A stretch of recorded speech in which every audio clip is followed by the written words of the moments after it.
அனைத்து ஆசிரியர்களுக்கும் வணக்கம். நிறைய நண்பர்கள் கேட்டுகிட்டே இருந்தீங்க, கேஸ் என்னாச்சுங்க, என்ன ஸ்டேட்டஸ், அடுத்து எப்போது என்ன பாசிட்டிவாக இருக்குமா, நம்மளுக்கு போஸ்டிங் கிடைக்குமான்னு சொல்லிட்டு பல்வேறு வினாக்கள் கேட்குறீங்க. இது எதற்குமே என்கிட்ட பதில் இல்லைங்க. தற்போது நிலையில் இன்றைக்கும் வழக்கு வந்துச்சு. காலையில் 10:30க்கு அந்த லிஸ்ட் அவுட் பண்ணியிருந்தாங்க.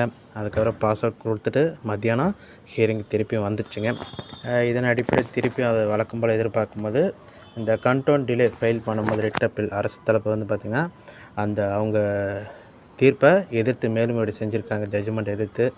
இதில் அவங்க என்ன சொல்லியிருக்காங்கன்னா, ரெஸ்பாண்டன்ஸ்க்கு ப்ரைவேட் நோட்டீஸ் சப்மிட் பண்ணிட்டுனா கொடுக்க சொல்லி 2 வாரம் டைம் பாண்ட் கொடுத்துருக்காங்க. இதுக்கப்புறமும் இன்னும் ஏன்னா இது கண்டெம்ட் ஃபைல் ஆகிட்டு டிலே ஃபைல் ஆனாதாங்க அடுத்த அப்பீல் வரும். ஏன்னா இது தொடர்கதையாகவே நின்றுக்கிட்டு இருக்குது. இப்போ வழக்கம் போல் ஒரு யதார்த்தமான விஷயத்த சொல்லிடுறேங்க. ஏன்னா இப்போ நம்ம எதிர்பார்த்துக்கிட்டே இருந்தோம், அடுத்த பிஜி அறிவிப்பே வந்துருச்சு. சரி, நோட்டிஃபிகேஷன் தான் வந்திருக்குன்னு பார்த்தா இப்போ இன்னும் ஒரே 40 நாளில் அது எக்ஸாமே வந்துடுதுங்க. சரி, இந்த இடைப்பட்ட காலத்தில் இது முடிஞ்சாலும் ஓகே, இது சைட் பை சைடாக நீங்கள் அடுத்த பிஜிக்கு நல்லா ட்ரை பண்ணுங்கள். ஏன்னா போட்டிகள் நிறையா இருக்குங்க. பணியாய்ப்பு அதோட இது ஒரு படி மேலே லெவல் 2 500 தான் வித்தியாசம் இருந்தாலுமே நீங்கள் இதுக்கும் கொஞ்சம் முயற்சி பண்ணி பாருங்கள். இருந்தாலும் நீங்கள் ஃபீல் பண்ணிக்கிட்டு இருக்க நேரத்துக்கு கொஞ்சம் பயனுள்ள ஆக்கப்பூர்வமாக நீங்கள் பார்க்கும்போது அடுத்த தேர்வுக்கு கொஞ்சம் முயற்சி செஞ்சு பாருங்கள். இப்போ இந்த வழக்குமே இப்போ டிலே கண்டெம்ட் டிலே இப்போ அந்த நோட்டீஸ் கொடுக்குறாங்க, அதுக்கு அவங்க ரிப்ளை கொடுப்பாங்க, ஆர்குமெண்ட் போகும். இருந்தாலும் இது தரப்பில் நம்மளுக்கு அரசானது வந்து பார்த்திங்கன்னா அவங்க வாதத்தை முன் வச்சுருக்கலாம். இப்போ இதுலேயுமே 2 நிலைகள் இருக்குங்க.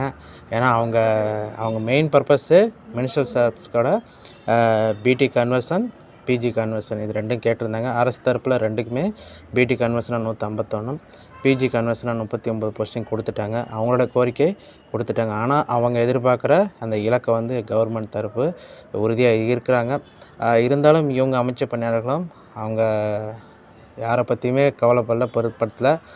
ஏற்கனவே சொல்ல போனால் அந்த லிஸ்ட்லேருந்து வெளியே வரத்துக்கு மற்றவங்களேருந்து வெளியேற்றுறதுக்கும் அந்த ஆயத்த பணிகள் ரெடி பண்ணிகிட்ருக்காங்க. ஏன்னா அவங்களுமே இப்போ இருதரப்பாக பிரிஞ்ச மாதிரி நிலை காணப்படுகிறது. அதனால் அவங்க நம்ம வாழ்க்கை இப்போ இது மாதிரி பார்த்த மாதிரி இப்போது அந்த லிஸ்ட்டில் இருக்கிறவங்களையும் வெளியேற்றதுக்கு ஏதாச்சும் வாய்ப்பு இருக்குன்னு சொல்லி பார்த்துட்ருக்காங்க. ஆனால் அந்த வழக்குகள் அடுத்தடுத்த இப்போ வரும்போது தான் தெரியும். இப்போ அந்த ஸ்டேவும் கண்டெம்ட் என்றைக்கு முடியுதோ அது வரைக்குமே இந்த நிலை தொடர்தாங்க செய்யும்.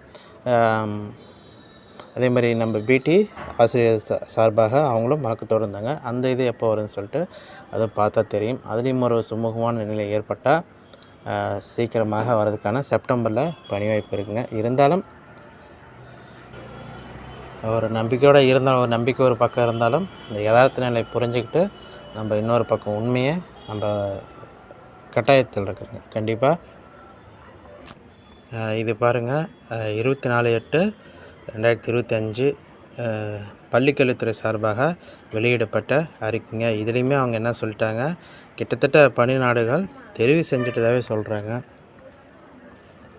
இவங்க அந்த சாதனைகள் பட்டியலில் 3192 பட்டதாரி ஆசிரியர்கள் மற்றும் வட்டார வள மைய பயிற்றுனர் பணியிடங்களுக்கு பணிநாடுகளுக்கு தெரிவு செய்வதற்கான தேர்வு 4/2/2024 நடத்தப்பட்டு தகுதியான பணிநாடுகள் தெரிவு செய்யப்பட்டுள்ளனர். இது வரைக்குமே போயிட்டாங்க. அரசு தரப்பில் அவங்க என்ன நிலையில் இருக்கிறாங்க, எது மாதிரி இவங்க அறிக்கை கொடுக்குறாங்கன்னு தெரியலைங்க.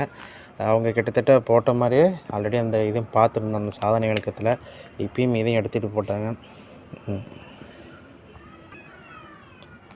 இது மாதிரி பல்வேறு நிலைகளில் பல சிக்கல்களுங்க. எல்லாமே தொடர்ச்சியாக இருக்குது. ஒரு இதில் விடுபட்டு வெளியே வரலான்னு பார்த்தா இன்னொரு இதில் மாட்டிற மாதிரி இருக்குது. சரி, இருந்தாலும் இந்த தொடர்ச்சியாக இந்த மாத இறுதியில் அந்த நிகழ்வுகள் இந்த மாத இறுதிக்குள்ளார நம்மளுக்கு ஒரு முடிவு தெரிஞ்சிருங்க, இந்த கேஸ் எதை பற்றி போகுன்னு சொல்லிட்டு. நல்லா இப்போ பணியாய்ப்பு கிடைக்குன்னு சொல்லி பார்த்துட்டு இருந்தோம். இருந்தாலும் புது புது பிரச்சனைகள் வரத்தான் செய்யுது. இருந்தாலும் நம்ம ஒரு நம்பிக்கையோடு இருப்போம். அதை போல் நம்மளுடைய உழைப்பை கண்டிப்பாக நம்ம நிரூபிக்க வேண்டிய அவசியத்தில் இருக்குங்க. அதையும் நம்ம கண்டிப்பாக பார்க்கலாம். நன்றி, வணக்கம். அடுத்த அப்டேட் நல்ல அப்டேட்டாக இருந்தால் போடுறேங்க. எனக்கும் இது 2 தொடர்ச்சியாக இதே பார்த்துக்கிட்டு இருந்துட்டு ஒரு மாதிரிக்கு. நன்றி, வணக்கம்.